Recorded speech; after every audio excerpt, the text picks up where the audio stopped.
अच्छा एक बात और बता दे सुनो, प्रेम में क्या होता है, व्यक्ति के चेहरे पर तेज आता है प्रेम करने वाले का। क्यों?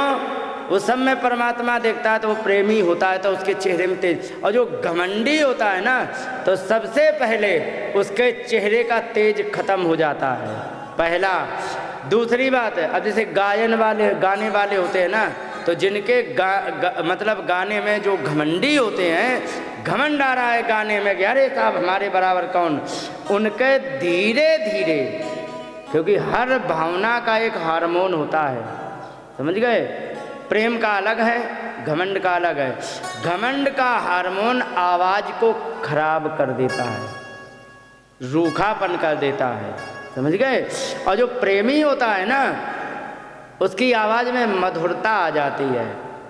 और घमंडी नाचेगा तो उसका नाचना कितना भी अच्छा गाए बुरा लगता है, और प्रेमी यदि नाचेगा केवल हिल रहा है तो क्यों अच्छा लगेगा मालूम है? क्योंकि नाचने में हिलने की कीमत है, वो क्या कहते हैं, नंबर नहीं मिलते हैं, तुम्हारे चेहरे के एक्सप्रेशन के भी नंबर मिलते हैं। मुस्कुरा रहे हो तो केवल हिल रहे हो, तुम्हारा नाच पूरा। और घमंड है, लाल पीले हो, तुम पहलवानी सी कर रहे हो, नाच का कोई मतलब नहीं। तो ये चीज़ें होती हैं। घमंड में कुछ भी करोगे उसका सत्यानाश होगा, और प्रेम में जो भी करोगे, छोटे से छोटा काम भी बहुत सुपर लगेगा।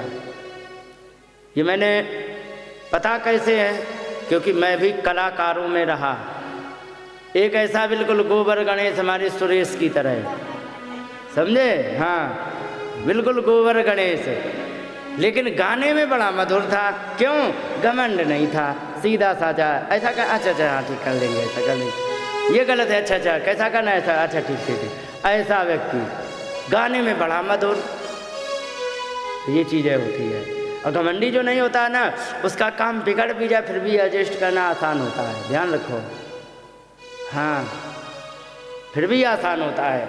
लेकिन घमंडी व्यक्ति यदि हुआ, अच्छा काम भी कर पावे फिर भी तुम्हारा खून पी जाएगा, समझ गए? ये बातें होती है। तो घमंड में चाहे तुम कथा कहो, घमंड में करो ना, तो तुम्हारे चेहरे के एक्सप्रेशन ही तुम्हारी कथा बिगाड़ देंगे।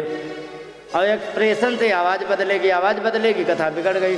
और प्रेमी तुम यदि हो तो तुम्हें घमंड नहीं है, तुम्हारा चेहरा मुस्कुराता हुआ बिल्कुल ऐसे सुनाओगे जैसे कि हम तुम्हें व्यक्तिगत मतलब बातचीत कर रहे, तो उसके चेहरे के भाव से भी कथा बढ़िया हो जाती है। इसी प्रकार से गायन होता है, इसी प्रकार से वादन होता है। ये जो घमंड होता है ना, किसी भी क्षेत्र में तुम बहुत ज़्यादा धनी हो लेकिन घमंड बहुत है तुम्हें, किसी काम के नहीं। आपको बता दें, एक तुम्हारे सकराय में है, राजपूत है, और इतना धनी है कि जितनी मोटी हम तुम घड़ी पहनते हो उतनी मोटी सोने की चैन पहने, और सीधा कितना है, कोई भी पकड़ के ले जाता उसे। एक दिन बैठे दुकान पर, ऐसे ही पत्थर पड़ा था, वहीं बैठे बातें कर रहे थे। मैंने कहा ये है विनम्रता, करोड़ों की प्रॉपर्टी हो के बैठे हैं पत्थर पे, और सबसे, चाहे गरीब हो चाहे अमीर हो, चाहे ठाकुर हो चाहे प्रजापति हो, भाव सबसे एक, बड़ा प्रेमी आदमी। तो ये जो होते हैं ना, ऐसे व्यक्ति भगवान को बड़े अच्छे लगते हैं, समझ गया? जो घमंड में ही फूले फिर रहे हैं, तो बस कि बड़ा हुआ तो क्या हुआ, जैसे पेड़ खजूर, बिल्कुल सही है। तो ऐसे बढ़ेगा क्या फायदा, तो लाभ क्या नहीं है?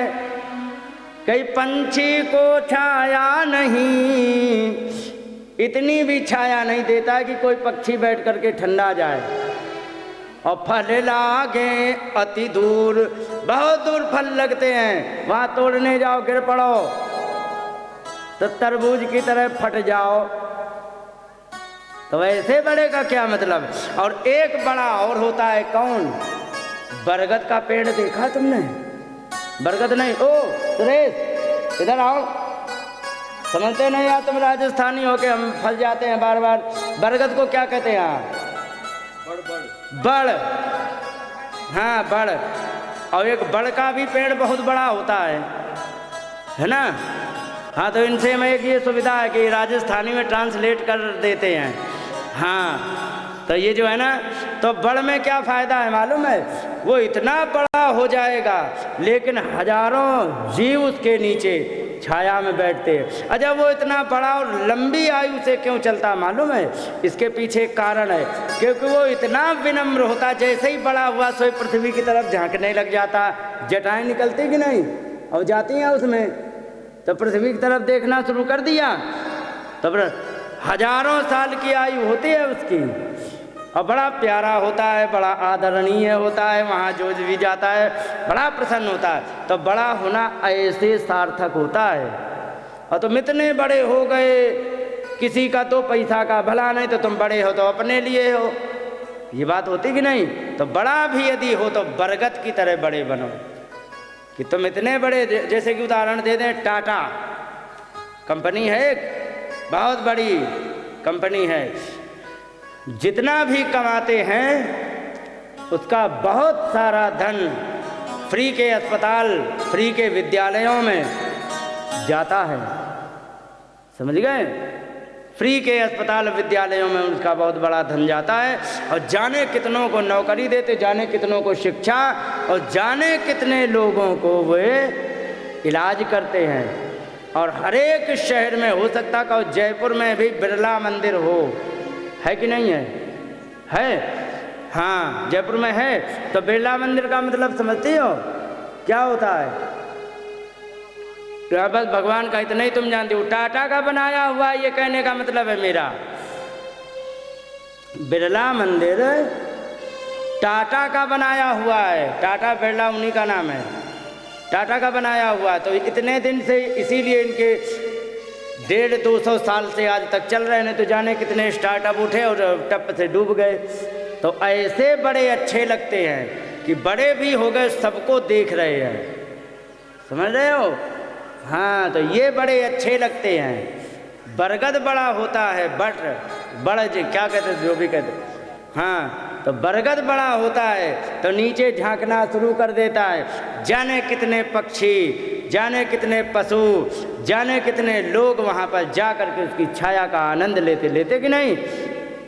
वही बड़ा होता है। जो जितना बड़ा हो जाए उतने लोगों को सुविधा देने लग जाए, वो बड़ा होता है। और अगर जो तुम केवल बड़े बड़े हो अकेले, तो ऐसे से कुछ नहीं। तो ऐसा बड़ा, चाहे गायक हो, चाहे वादक हो, चाहे कथाकार हो, चाहे गृहस्थी हो, चाहे विरक्त हो, इनकी मान्यता और इज्जत कहीं नहीं है। और इनके वाणी में रूखापन, ध्यान रखो, हमेशा रहेगा। और अच्छा एक बात बताओ, प्रेम को जैसे कि गाड़ी में आपने देखा होगा, तेल वाला फ्यूल मीटर अलग है, टेम्परेचर मीटर अलग है, स्पीड मीटर अलग है। मनुष्य के अंदर प्रेम को देखने का मीटर कहाँ देखा जाता, बताओ? प्रेम को यदि देखना है तो कहाँ से देखा जाएगा, बताओ? नहीं जानते। प्रेम को देखने के लिए मनुष्य की आंखें देखी जाती है, समझ गए? हाँ, क्योंकि आचारम कुलम आख्याति, तुम्हारा आचार विचार क्या है ये तुम्हारे परिवार की औकात बता देगा।